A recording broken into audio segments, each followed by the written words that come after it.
Hello friends, welcome to my study online channel. तो friends, हम यहाँ बात करने वाले हैं जो सीटेट 2020 होने वाला है दिसंबर में।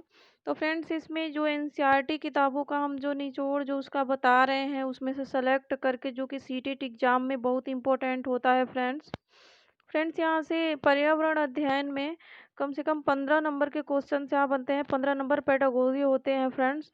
तो फ्रेंड्स, यहाँ पे जो हम कल भी एक वीडियो हम इसमें से डाले थे फ्रेंड्स, वो बहुत इंपॉर्टेंट वो भी वीडियो हो। प्लीज़ अगर वो वीडियो आप लोग नहीं देखे हों तो वो वीडियो ज़रूर देखिएगा फ्रेंड, ताकि आपको शुरू से अच्छे से समझ में आएगा। तो फ्रेंड्स, ये सेकेंड पार्ट है मेरा फ्रेंड्स। हम इसके लिए एक और पार्ट लेके आएंगे जिसमें कि हम सारे कवर कर लेंगे उसमें। तो आइए फ्रेंड्स, इसके बारे में हम बात करते हैं। तो ये है फ्रेंड्स, एनसीएफ 2005 के अनुसार कक्षा 3 से 5 तक के पर्यावरण अध्ययन को 6 थीमों में विभाजित किया गया है। तो फ्रेंड्स, ये जो 6 थीम है ना, इससे क्वेश्चन बनते हैं। जैसे कि आप लोग पिछले साल दिसंबर में जो पेपर हुआ था, वो फ्रेंड्स पेपर में आप उठा के देखिएगा, ये थीम से क्वेश्चन जरूर बने हैं फ्रेंड्स। तो पहला है इसमें परिवार और मित्र, दूसरा है भोजन, तीसरा है पानी, चौथा है आवास, पांचवा है यात्रा और छठा है हम चीज़ें कैसे बनाते हैं। तो फ्रेंड्स, जो ये हमारा पर्यावरण का 6 थीम है, तो फ्रेंड्स इसमें से हमको 3 थीम दे देगा और एक कुछ भी पूछ सकता है, या एक दे करके 3 कुछ और दे सकता है फ्रेंड्स। तो ऐसे करके पूछता है, तो अगर हमको ये 6 थीम याद रहेगा फ्रेंड्स, तो हम इजीली उस क्वेश्चन को सॉल्व कर पाएंगे। ये बहुत इम्पोर्टेंट है फ्रेंड्स, ये वेरी वेरी मोस्ट इम्पोर्टेंट है फ्रेंड्स, ये आपका। तो फ्रेंड्स, ये तो इस क्वेश्चंस यहाँ से तो बनते ही बनते हैं। अब आते हैं फ्रेंड्स, हम जो आवास होते हैं उसके बारे में कि कैसे कैसे होते हैं, कहाँ के कौन से जगह के आवास कैसे होते हैं, मकान, उसके बारे में हम बात करते हैं। तो आते हैं कि हम सबसे पहले जानते हैं जो असम है ना, असम के मकान कैसे होते हैं। तो असम में घर जमीन से 10 या 12 फीट ऊपर होते हैं। ऊंचाई में बनाने की वजह भारी बारिश होती है। फ्रेंड्स, यहाँ पे ऊपर जैसे कि घर बनता है 10 या 12 फीट पे, तो क्यों बनता है? क्योंकि वहाँ पे बहुत भारी मात्रा में बारिश होती है फ्रेंड्स, इसलिए हम 10 से 12 फीट ऊपर ऊंचाई पे हम घर बनाते हैं। अब आते हैं फ्रेंड्स, ये जो है बांस के बनाए जाते हैं और अंदर भी लकड़ियों का प्रयोग होता है। जो ये घर होती है ना, ये बांस, जैसे कि बांस को हम जमीन में गाड़ करके फ्रेंड्स, और उसके ऊपर से हम लकड़ी का रख करके उसके ऊपर हम बनाते हैं। ज़मीन से ही हम नहीं बनाते हैं, 10 या 12 फीट छोड़ करके ज़मीन के ऊपर से हम बम बाँस का प्रयोग करके हम घर बनाते हैं फ्रेंड्स। असम में बाँस तथा रस्सी के पुल बनाए जाते हैं। ये क्वेश्चन पूछा हुआ है फ्रेंड्स कि कहाँ पे बाँस और रस्सी के पुल बनाए जाते हैं, तो असम में, लद्दाख में, श्रीनगर में, या फ्रेंड्स और भी कोई ऑप्शन दे देगा। तो उसमें जो है असम में बाँस तथा रस्सी के पुल बनाए जाते हैं। फ्रेंड्स, यहाँ पे बारिश बहुत अधिक होती है, कभी-कभी घुटनों तक पानी भर जाता है असम में। यहाँ बाँस को गरीबों का टिम्बर कहा जाता है। फ्रेंड्स, ये भी पूछा हुआ क्वेश्चन है कि ये जो है ना, यहाँ बाँस को क्या कहा जाता है? गरीबों का टिम्बर कहा जाता है, क्योंकि फ्रेंड्स यहाँ पे जो भी घर बनाए जाते हैं, वो सब बाँस के ही बनाए जाते हैं फ्रेंड्स। तो और ज़मीन से 10 या 12 फीट ऊपर बनाते हैं। क्यों बनाते हैं? क्योंकि यहाँ पे भारी मात्रा में बारिश होती है। आते हैं फ्रेंड्स, हम दूसरा जो कि हमारे एनसीईआरटी बुक में है और यहाँ से क्वेश्चंस बने हुए हैं और बनने का प्रबल संभावना है फ्रेंड्स। जैसे कि मनाली के जो मकान हैं उसके बारे में। तो मनाली है ना, जो एक पहाड़ी इलाका है, यहाँ भी बारिश बहुत होती है और बर्फ़ भी पड़ता है। तो यहाँ के मकान पत्थर या लकड़ी से बनते हैं। यहाँ की छतें ढालू होती हैं। यहाँ की छतें फ्रेंड्स समतल नहीं होती हैं, यहाँ की छतें होती हैं ढालू। जैसे कि अगर बर्फ़ पड़ता है इस पे, तो ईज़िली उसको हम हटा सकते हैं। तो इसलिए जो है यहाँ की छतें होती हैं वो ढालू होती हैं, समतल नहीं होती हैं। और यहाँ पे क्या होता है कि मनाली में जो पहाड़ी इलाका है, यहाँ पे बारिश भी बहुत होती है और बर्फ़ भी पड़ता है। और यहाँ के मकान कैसे बनाए जाते हैं फ्रेंड? पत्थर और लकड़ी के बनते हैं। अब आते हैं फ्रेंड्स, यहाँ पे हम लेह और लद्दाख के मकान के बारे में जानते हैं। यहाँ से भी क्वेश्चन बना हुआ है फ्रेंड्स। तो फ्रेंड्स, यहाँ पे लेह में मकान के नीचे की मंजिल में खिड़की नहीं होती है। छत को मजबूत करने के लिए पेड़ों के मोटे तने इस्तेमाल किए जाते हैं। छतें समतल होती हैं। फ्रेंड्स हम यहाँ मनाली में क्या देखे थे कि यहाँ छतें ढालू होती हैं, लेकिन लेह में, लद्दाख में क्या होता है कि यहाँ जो छतें होती हैं ना, वो समतल होती हैं। लेह में लोग सर्दियों में नीचे की मंजिल पर रहते हैं। फ्रेंड्स वहाँ पे बहुत ज़्यादा सर्दी पड़ती है, तो इसलिए क्या होता है कि जो समतल छतें होती हैं ना, उस पे वहाँ की जो औरतें होती हैं अपना सुखाने का काम करती हैं छत पे।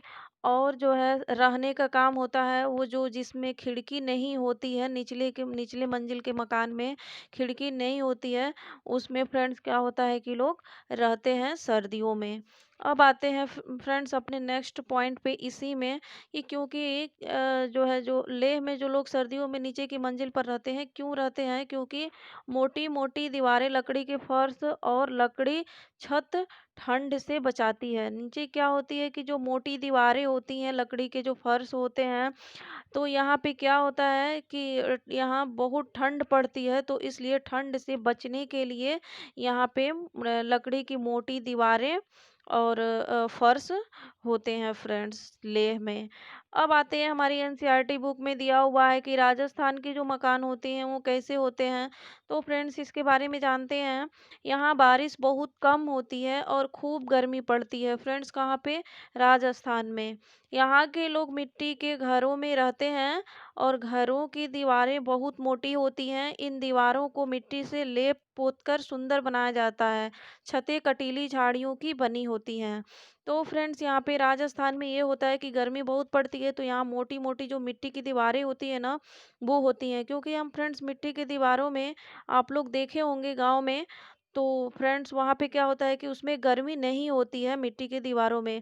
और ऊपर क्या होती है कि जो झाड़ियाँ होती है ना, कटीली झाड़ियाँ होती हैं, उसकी जो है उस पे उसके छत बने होते हैं, उसके जो छत कटीली झाड़ियों की बनी होती हैं। तो फ्रेंड्स यहाँ पे अब आते हैं हम, एनसीईआरटी बुक में दिया है कश्मीर के जो मकान होते हैं हमारे कैसे होते हैं। तो कश्मीर में शिकारा घूमने हेतु तथा हाउस बोट टूरिस्ट हेतु प्रयोग किया जाता है। तो जैसे कि फ्रेंड्स हमारे जो कश्मीर में शिकारा होता है वो घूमने हेतु किया जाता है, वो बोट का। हाउस बोट टूरिस्ट हेतु प्रयोग किया जाता है। तो जो हाउस बोट होता है टूरिस्ट के लिए होता है, और जो शिकारा होता है जो घूमने के लिए होता है फ्रेंड्स। बातें हैं फ्रेंड्स कि हाउस बोट क्या होता है कि वो 80 फुट लंबाई होती है उसकी, और 8 से 9 फुट चौड़ाई के होते हैं। और फ्रेंड्स यहाँ पे ये भी बहुत इम्पोर्टेंट है, ये पूछा हुआ क्वेश्चन है कि जो यहाँ पे ये डल लेक है, ये झेलम नदी, दोनों श्रीनगर में है। हाउस बोट में खास डिजाइन बना होता है जिसे हम ख़त्म बंद कहते हैं फ्रेंड। जो कि हाउस बोट होता है ना, यहाँ पे खास डिजाइन बनी होती है हाउस बोट में, उसको हम ख़त्म बंद कहते हैं। बातें हैं कश्मीर में मकान की खिड़कियाँ जो है बाहर की ओर उभरी होती हैं, इन्हें डब कहते हैं। जैसे कि जो वहाँ की मकानें होती हैं ना, और जो खिड़कियाँ होती हैं वो बाहर की तरह उभरी हुई होती हैं, उसी को हम क्या कहते हैं? डब कहते हैं। बातें हैं फ्रेंड्स यहाँ पे कि कुछ बहुत इम्पोर्टेंट यहाँ पे जो नृत्य होता है ना, यहाँ पे जो कि बहुत इम्पोर्टेंट है, ये इससे क्वेश्चंस बने हुए हैं। और यहाँ पे क्वेश्चंस बनते ही बनते हैं फ्रेंड्स, क्योंकि पिछले साल के भी एग्जाम में सीटेट में जो पेपर हुआ था उससे यहाँ से क्वेश्चन बने हुए हैं। तो भारतनाट्यम होता है तमिलनाडु में, कथकली केरल में, कुचिपुड़ी आंध्र प्रदेश में, कथक होता है उत्तर भारत में, और मोहिनीअट्टम होता है केरल में, और बिहू होता है असम में। जो कि वेरी वेरी मोस्ट इम्पोर्टेंट है ये, कि बिहू कहाँ का है फ्रेंड्स, वो नृत्य है, तो ये असम का है। और मोहिनीअट्टम कहाँ का है, तो केरल का है। और कथक और कथकली में फ्रेंड्स कंफ्यूज होता है, कथकली केरल का है और कथक जो है उत्तर भारत का। कुचिपुड़ी आंध्र प्रदेश का और भारतनाट्यम तमिलनाडु का। ये नृत्य है फ्रेंड्स। अब आते हैं यहाँ पे हम कुछ जो यहाँ पे एनसीईआरटी बुक में दिया हुआ है मच्छर। जैसे कि मच्छर हमारे शरीर की गंध, खासकर पैरों के तलवे की, और हमारे शरीर की गर्मी से हमें ढूंढ लेते हैं। और फ्रेंड्स क्या होता है कि मच्छर पानी में अंडे देते हैं। तो मच्छर किससे पहचान लेते हैं? जो हमारे गंध होते हैं पैर के तलवे की, उसी से हमको पहचान लेते हैं। हमारे शरीर में जो गर्मी होती है, उसकी वजह से फ्रेंड्स उनको मालूम चल जाता है कि यहाँ पे मानव है। और मच्छर पानी में अंडे देते हैं। तो फ्रेंड डेंगू, मलेरिया, चिकनगुनिया बीमारी क्या होता है, मच्छरों के द्वारा फैलती है। पाते हैं फ्रेंड कि रुके हुए पानी में या इकट्ठा हुई पानी में मलेरिया के मच्छर पैदा होते हैं। इसलिए मच्छरों के प्रजनन को रोकने के लिए क्या किया जाता है कि पानी में तेल डालकर उचित रहता है ये। और इसमें पानी का पृष्ठ तनाव कम हो जाता है और ऑक्सीजन की आपूर्ति रुक जाती है, जिससे मच्छर का जो लार्वा होता है ना, मर जाता है। तो फ्रेंड जैसे कि यहाँ पे जहाँ जमे हुए पानी है ना, अगर उसमें हम तेल डाल देते हैं तो उसमें क्या होती है, ऑक्सीजन की आपूर्ति रुक जाती है और मच्छर क्या होते हैं, उनके लार्वा मर जाता है, तो वो प्रजनन नहीं कर पाते हैं फ्रेंड्स। तो मलेरिया की दवा कुनैन जो सिनकोना के पेड़ के छाल से बनाया जाता है फ्रेंड्स, बहुत इंपॉर्टेंट है। ये पिछले साल पूछा हुआ है कि मलेरिया किससे बनता है, तो सिनकोना के पेड़ की छाल से बनता है फ्रेंड्स कुनैन, इसकी जो दवा है मलेरिया की। अब आते हैं फ्रेंड्स कि जो परिवार है, इसके बारे में भी एनसीईआरटी बुक में दिया हुआ है बहुत अच्छा से। तो परिवार दो प्रकार का होता है फ्रेंड्स, एक एकल परिवार होता है, दूसरा संयुक्त परिवार होता है। एकल परिवार में माँ बाप और उनके बच्चे होते हैं, जैसे कि और जबकि संयुक्त परिवार में होता है कि दादा-दादी, चाचा-चाची, बुआ, माँ-बाप और बच्चे होते हैं, जिसमें अविवाहित बच्चे आते हैं। या फिर नाना-नानी, मामा-मामी, मौसी, माँ-बाप और उनके जो बच्चे होते हैं अविवाहित, वो आते हैं। तो संयुक्त परिवार क्या होता है, उसमें सब लोग आ जाते हैं फ्रेंड्स। और एकल परिवार में सिर्फ माँ-बाप और उनके बच्चे ही आते हैं। तो फ्रेंड्स आई होप आप लोग समझ गए होंगे। तो फ्रेंड्स हमारी वीडियो अच्छी लगी तो लाइक करना प्लीज़, अपने फ्रेंड्स दोस्त में शेयर करना। और फ्रेंड्स कमेंट भी करना, जो भी पूछना है हमारे कमेंट बॉक्स में जाके आप कुछ भी पूछ सकते हो। तो फ्रेंड्स इस वीडियो में इतना ही, अब हम नेक्स्ट वीडियो में नेक्स्ट पॉइंट पे बात करेंगे। थैंक्स।